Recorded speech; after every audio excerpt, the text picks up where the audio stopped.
Oxirgi marta qachon kayf qildingiz? Har kuni kayf qilaman. Kayf qilib yashashni siri.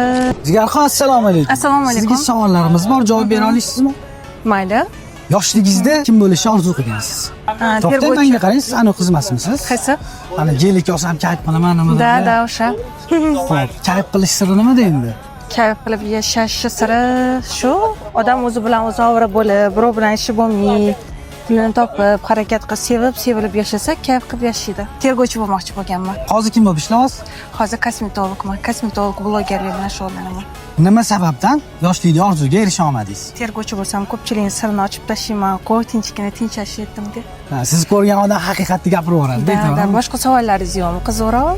Qiziqroq savollar bersam yozib yubormaysizmi? Mana ham ustida. Yo'q, yozmayman. Unaqa odatim yo'q lekin. Xo'p, pul baxt olib keladimi? Olib keladi albatta. Pul bilan xunukroq odam, pulsiz chiroyli odam. Kimga turmushga chiqqan bo'lasiz?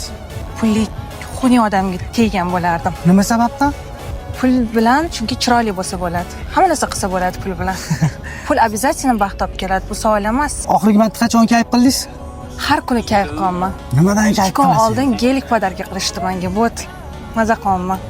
Uni kayfini qilib yuraman. Hop, siz yoshligingizda kim bo'lishni orzu qilgansiz? Kommentariyada yozib qoldiringlar. Kayf qiladigan odamni taniganlar, atmetga qilib ketinglar. Sog' bo'linglar, salomat bo'ling.